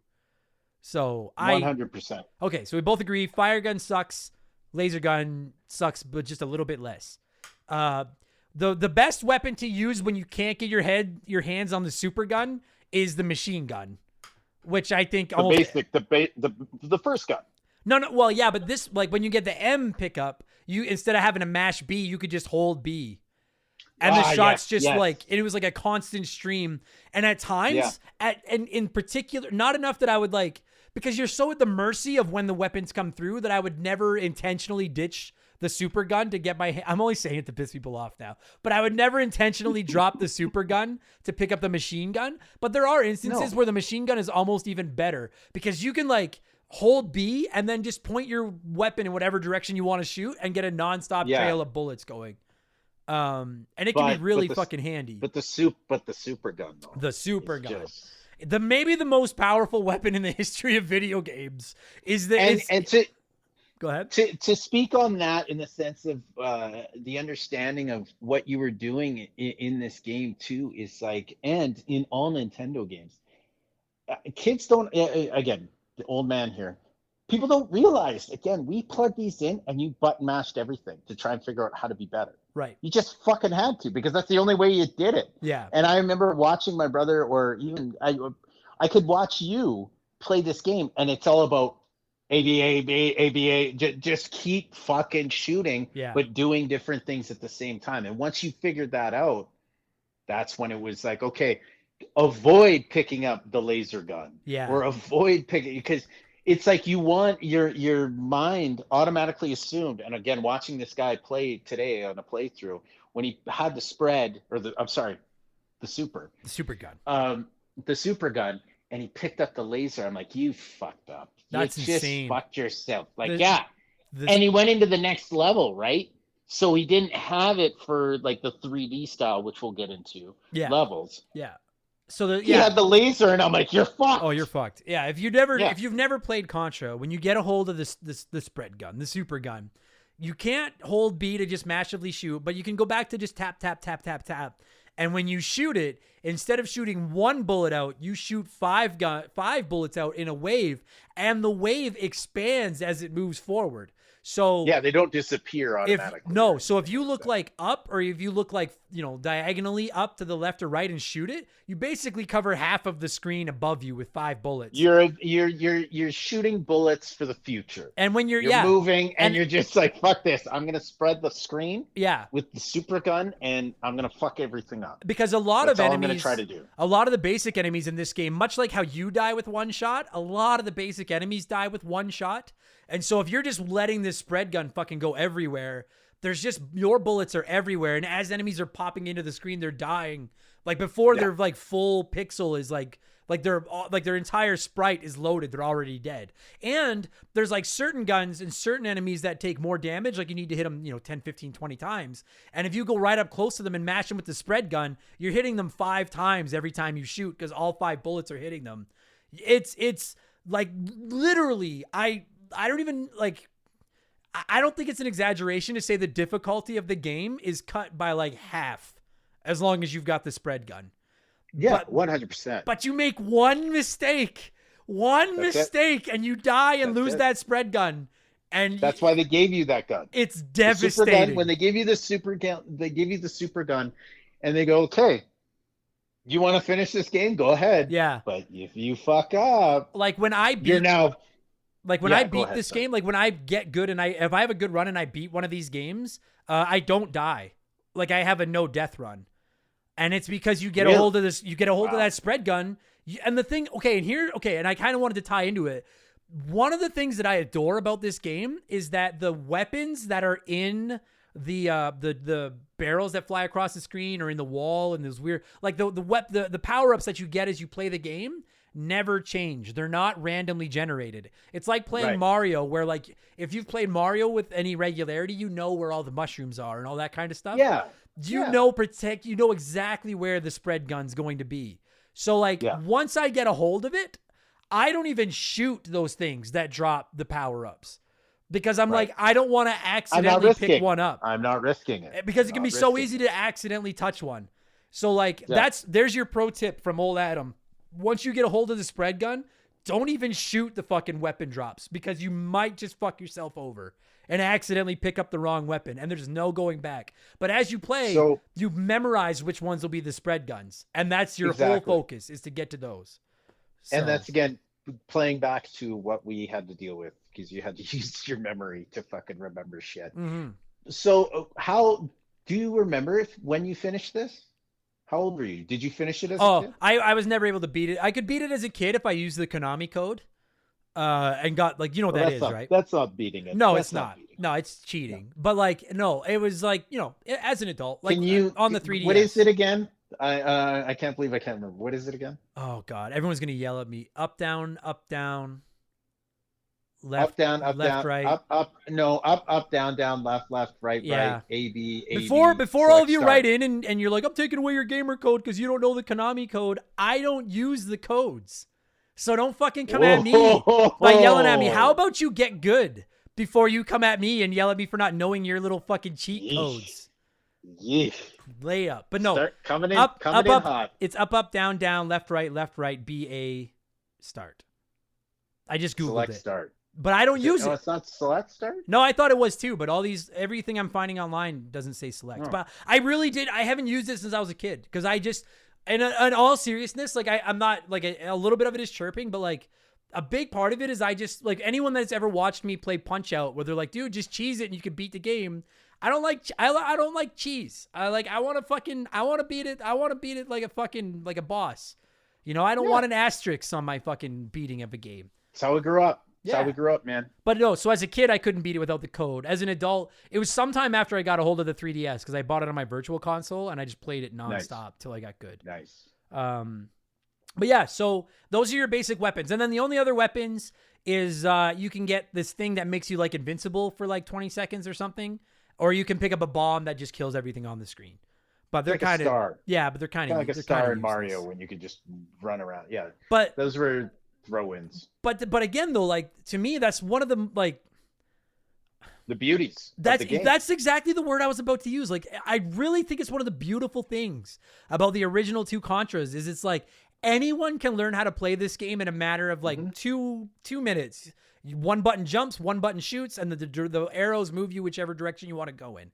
And there's not a ton of weapons and not a like even Mario 3. I adore Mario 3. I think it's one of the greatest video games ever made. There's a ton of power-ups in that game that I could see how somebody would be like, so what the fuck? I'm a frog now. Now I'm a fucking hammer guy. Now I'm a raccoon. Yeah. Now I'm a Buddhist statue apparently or something like that. Like I Yeah, like that. Like it's not bad. They're fun. It didn't overdid it. It didn't overdo itself, but it became, and to use a wrestling term, it became very gimmicky. It did. Very gimmicky. Whereas like Contra was just, but it was okay. no, but like Contra's, it's beautiful in its simplicity. Both games, there's only a few power ups. There's only 2 buttons. It's really easy to learn how to play. I love it.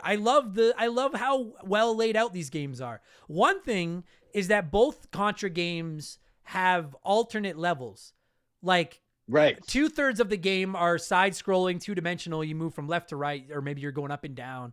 And you're just, one thing I really like too, actually, these are some of the first games I remember where there's like, some depth to like the layers. Like if you were playing remember the first level of Contra where you get dropped into like the swamp or whatever it is? Yeah. One of you could go down in the water and one of you could stay up on the land. Yeah, you're like half screening it. Yeah. You're almost split screen, but you're not. Yeah. But again, it's about communication. You go down low and take care of the shit down there. I'll stay up here and I'll get the spread or the super gun while you get nothing. But that's fine. You'll get something at one point, but I don't care. It's how it went all the time. But you know what I'm saying? You'd split up and you just kind of, that's how you had to do it. Yeah. And if you're doing it 2-player, you had to move. And these are some of the first games that I remember that being like an option. Like, frankly, these are some of the first games I even remember being able to play it 2-player at once. As opposed 100%. to like Mario where you'd have to like take turns. It was fun to be able to like both play at the same time. And then like you said, you would absolutely more like it was just like when you play like Turtles 2 and you'd be like, okay, you go over there, I'll go over here type thing. Like that was so much fun back then. It was building relationships with family members and your friends. Yeah. You were like, okay, let's try and beat. I remember vividly sitting down going, let's beat this fucking game today. This is all we're doing. Yeah. This is all we're doing. We're plugging this in and we're going to beat it.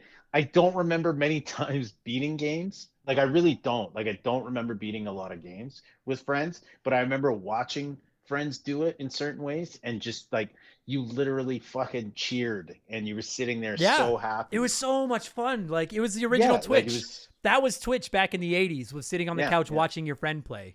That was way more fun. And then the original Twitter and then going, you fucked up, stupid. Yeah.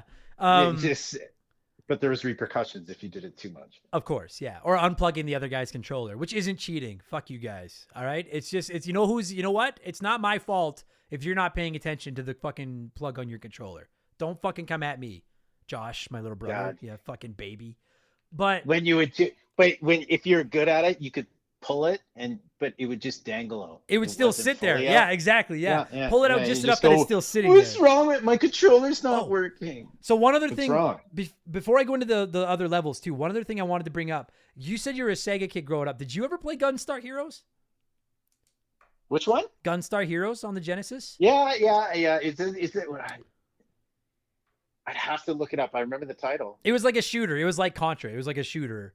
Right. Okay. I played that for the first time last year to get ready for the podcast. We reviewed it, and I suck that Gunstar Heroes dick. That game is incredible. One thing I will say is I think that Contra plays much tighter, than Gunstar Heroes. But the one thing I wanted to bring up that I actually like better about Gunstar Heroes is that none of the weapons in Gunstar Heroes are useless. There's 4 weapons. You can combine them however you want, and they all work well. That's the one thing I wanted to bring up is that as much as it's not even necessarily a bad strike against Contra because you don't need the other weapons, but the laser beam and the flamethrower in Contra are They can just fuck off. borderline useless, whereas all the weapons in Gunstar Heroes are cool. So that's just one thing I wanted to bring up is like, it would have been like, I guess if I could go back and change one thing about the Contra games, I would make those other 2 weapons not as shitty. But it's minor. I just wanted to bring that up because I know we have some Sega fans that like the show. Just wanted to tell you, I really like Gunstar Heroes. So when you play Contra, most of the levels are those 2D side-scrolling things we were talking about. But in the original Contra, there's a couple levels where like the camera goes like directly behind you. Kind of 3D. And you're shooting like into the Crappy back of 3D. Really crappy. But you're shooting into like the back of the TV. Like you're shooting straight depth, like further depth into the TV. I don't love those 2 levels, but I will say they're crap. They're kind of crap. I think they're fun. I just find them a little bit more frustrating than the 2D side scrolling. And they're again, to the point though, like that's a lot of power on this little system too. Like it's like it took for them to do that. Bravo, because it wasn't horrible. It wasn't as good as the side scrolling. But they added a different dimension to change it up, which I respect. Me too. Because like in the game, we'll use an example, Kung Fu. It's just side scrolling and you kick guys and punch them in the face and you just continuously do that. Yeah. Then you just go up the stairs and it's just that again. Yeah. And it's just that again. And I get it. Some games they just said, well, we're sticking to the program. We'll make 8 levels, get to the top, you're done.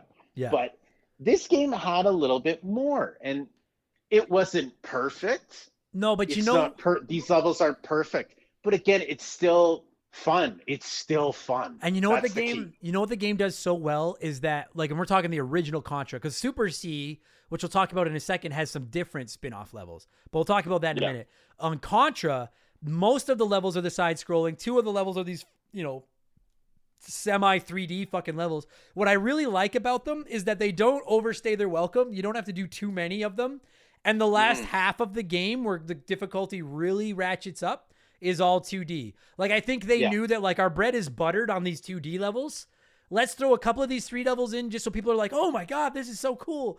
But like when push comes to shove, don't overdo it. Yeah. When push comes to, it's like, as much as I know I shit on swimming levels, like in a Mario game where I still think is some of the better swimming levels, as much as I hate swimming levels, it's not like every second level is swimming.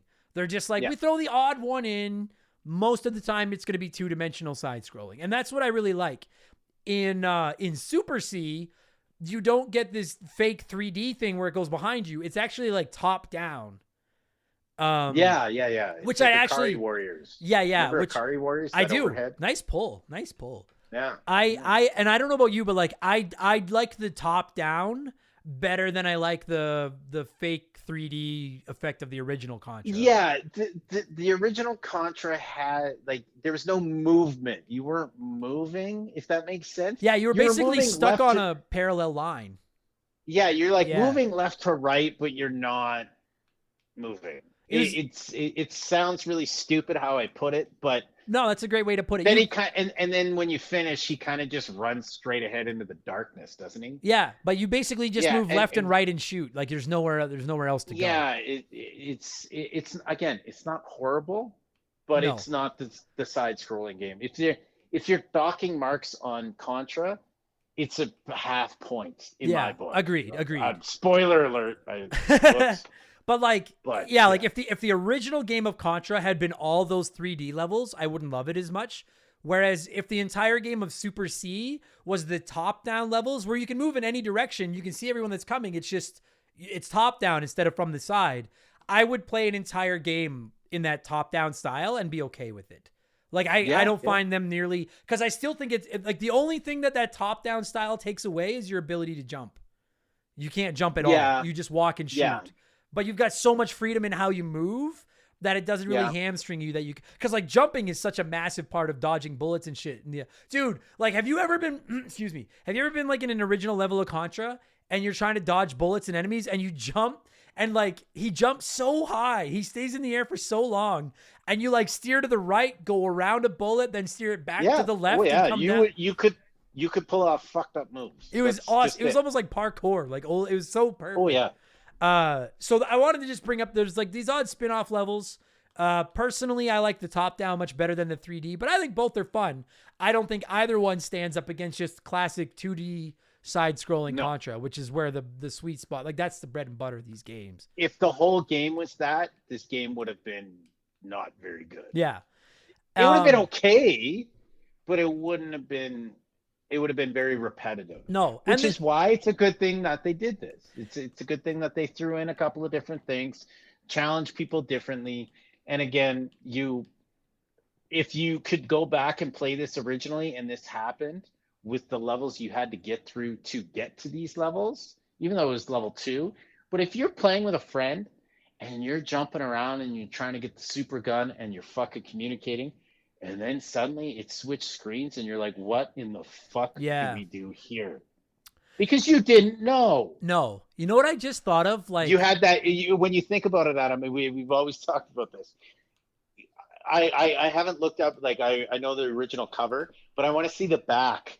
Because if the box of the back had it had to have had a small, the little picture of the second level where you can only move left. Yeah, right. the fake 3D. But because you know what I mean? You're looking at the back cover going, fuck is this?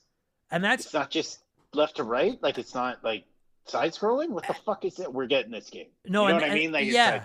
And that was kind of like, as we kind of get ready to start wrapping this down, like that was what I was just kind of thinking about is like, if I had to explain what I adore about Contra and Super C so much, it's that like, the controls, I think the controls are perfect. But other than the controls, I don't feel like it does any one thing super incredibly. Like the soundtrack is fine. It looks fine. Depth is okay.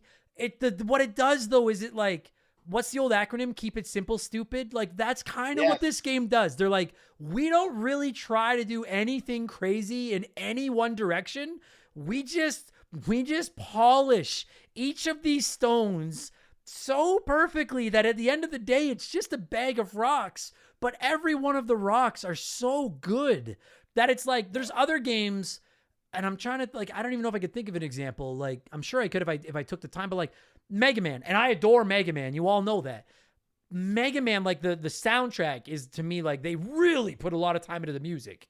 They play well, they look great and everything, but like, they were like, it's like, you know, when you create a character in a video game, Brad, and they say it gives you like 10 attribute points, and you could put like 6 attribute points into like your speed, but then you may not be very strong, or vice versa. It just feels like Contra got like 7 out of 10 in every category. And that might sound like an average game, but when you nail every aspect of your game to a passable level, you end up with a really great fucking video game. Does that make sense? Like what I'm trying to say? 100%. Because again, this is on the Nintendo Entertainment System. Yeah. If you could pull that off on this system, it was a fucking great game. There's so few games that have no weaknesses. There are games that I love that I still have to say they still have a weakness here or there. Yeah.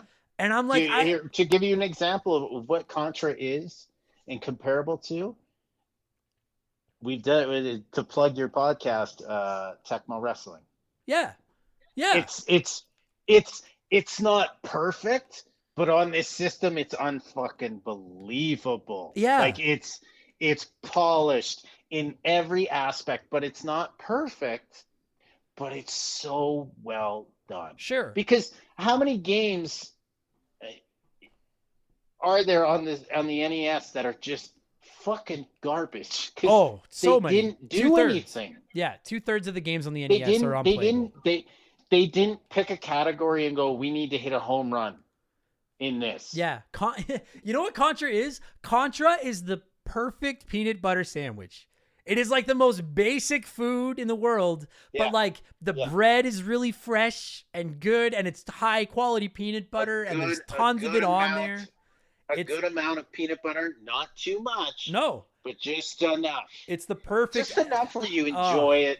I can't tell you guys how much I love these games. I really do. It's fantastic. Okay, so I guess we're scoring I guess for the sake of the podcast and the box art, we're scoring the original Contra, but like Contra and Super C are very close. I think Super C is a little bit better of game, but we're just scoring Contra. I know how to rate it. Go. I have nothing, so go. Super gun bullets. So out of 5. Yes. Okay, so out of 5 super gun bullets, what would you give Contra?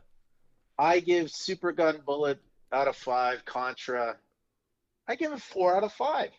I think it's a very good game. I think it's polished in so many ways. The iconic cover is, again, it's another one of those covers that you just remember with the silver and Konami written across, and it just plays, like you said, it plays so well. The gameplay alone holds up. But if you grew up in this era and you didn't play Contra a bunch of times, you're weird. Yeah, in agreed. The NES world. I think everybody. I feel like there's like a select few NES games that everybody played. Like everyone played Mario, everyone played the original Ninja Turtles game. Yeah, everyone played Contra. Like everyone played this. And it's one of those games that you wonder about in certain ways. This is stuff I wonder about, especially when I've had an edible or something. It's like, did video stores realize at that time, like when you think about it, when you could rent games at like a gas station and there was like 6 games to choose from, did they go into depth and think, oh, this is a 2-player? Yeah, we should get this one. You know what I mean? Yeah, like just these small, stupid things.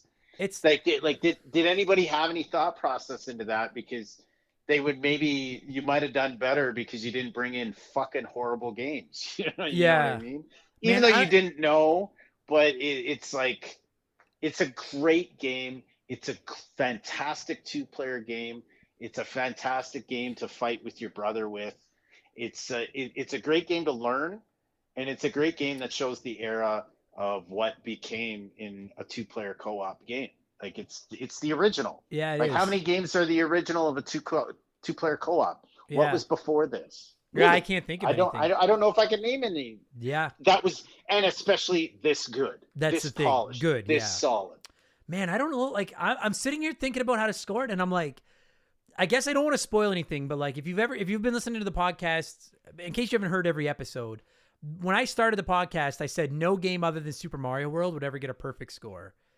And then since that, like we're at 180 some episodes, I've broken that rule twice. 2 other games. What were the other 2? I don't want to say in case people are still listening. I don't want to ruin it. But shit. Maybe off air. I'll tell you off air. But 2 other games have gotten a perfect score, and I'm sitting here and I'm like, I see no reason to take a point off Contra, but I also can't put it in the tier of the 3 games I've given perfect scores to. So like, I guess I'm giving it like a 4.99 out of 5. And the only reason it's losing anything. You're such a cunt.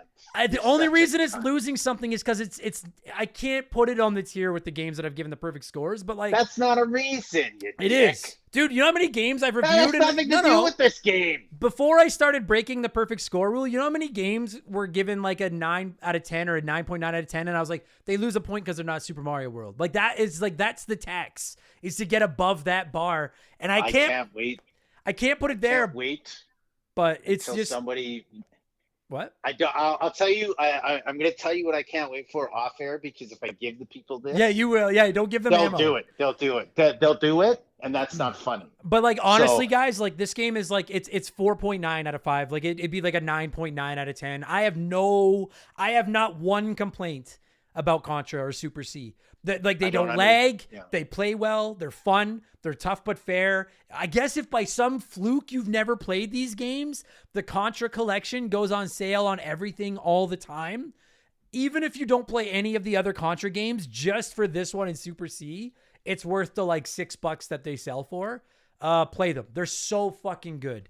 Brad. And another positive thing on this too is that it's a great game that holds up right now. It's playable right now. Downloading for $6 or whatever. It's one of the games from this era. If you got your hands on a Nintendo and you pulled out somebody handed you a Contra cartridge, you're okay. Yeah, you're having fun. It's as playable right now as it was 30 years ago. It's that good. Yeah. 100%, man. Buddy, thanks for doing this, man. That was fun. Good job. Hey, appreciate being back on, and happy New Year to you and the wife and your president of the company, that wonderful dog of yours. Our CEO in action, man. You too, Yeah, buddy. Thanks, man. I got to tell you what those games are off air, but thanks, buddy. yeah, I've got the yeah, perfect.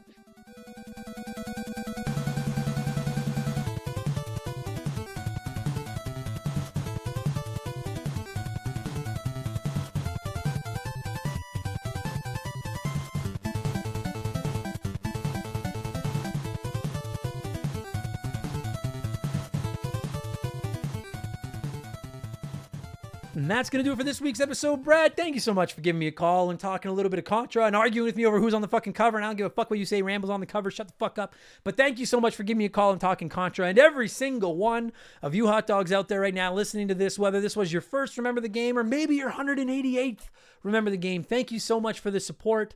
I'm just a little kid in an old man's body living a dream, and it's because of all of you. So thank you so much. I hope you enjoyed that. We'll be back next week with Remember the Game number 189. I don't know what episode it's going to be yet, but I'll give you two. It's going to be probably one of two games.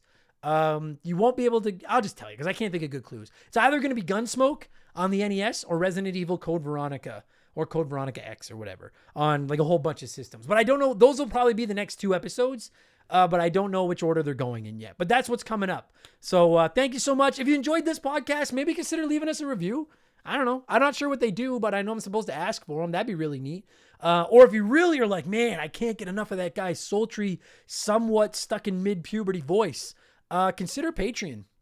$2 a month is all it costs you, and you get an extra podcast every Thursday and every Friday. You also get instant access to like 200 old episodes. Tomorrow will be expansion pass number 101, and it'll be my spoiler-free review of Pokemon Legends Arceus if you're interested. And yeah, I think that's everything I have to plug. I said leave me a review if you like it. I said sign up for the Patreon. On Twitch, Remember the Game over there if you're interested. Yeah, that's it. I'm going to get out of here. That's good enough. Thank you so much for listening, everybody. I'm going to do some shout outs and get out of here. You guys are the best, and I will talk to you on the next podcast. Take it easy, everybody. Cheers. Goodbye. Remember the Game is brought to you by our Patreons. I could not produce all the content I churn out every week without all of your support. The following people are signed up at the senior executive vice president level or higher at patreon.com/rememberthegame. And in addition to thanking them for supporting the show and donating some of their pledges to the Stollery Children's Hospital here in Edmonton, I'd like to take a moment to just thank them all individually by fucking up a bunch of their names. So a huge thank you to Makeshift, Mallow Money, Joe Buck, Sharonic, Andre, Keegs and his stupid arrow handle, James Clark, Dave McGee, DNA Gaming, Slick Rick, Doug Dorn, Charlie Medeiros, Andrew Wright, Jordan, the Good Enough Gamer on YouTube, Fraser Burns, Little Bunny Fufu 89, Angry Ticks, Dave Thompson, No One Cares, Brandon O'Brien, Aaron Lawson, Matt McLean, Morgan Zane Donovan, Mike Maloney, Chris Very Cool Dude, G9PSX, Raging Demon, Wolfgang Darren, Sam Wright, Andy Hudson, Chris Copland, Matt McLean, Too Loud for the Crowd, Wolf Magic 21, Johnny CCDC, Chowdy Loudy, Titan 420, Zonko 504, Adam Fair, Jeff Bergeron, Captain N, Game Nomad Misi, Daniel Tunable Power, John Woodruff, Just a Fish, Snoop Q, Denzalo, Holmes, Zach Shepard, Ballsack Teabagger, Chris Dickin, Matthew D'Amico, Clayton Robertson, Frosty Feet 492, Chris Larkin, Austin Cook, Elijah Burns, Stephen Parnell, Aaron Price, Dokubai, Raysan Wantongo, Zach Coiner, DBXJ, Jameer Williams, Steve Dalp, Sid's Good Leg, Trav H, Nicholas Chaffee, David Marcus, Phil Lencher, Illegal Amigo 69, Ruben Elizald, Eric James, Laces Out, Dan C-Spin, Thomas Smith, Nicola Munch, Makuchi, DB Muppet, Leroy Westrich, Dark Squall, Jerry the 3D printed Saustrich. that threw me off.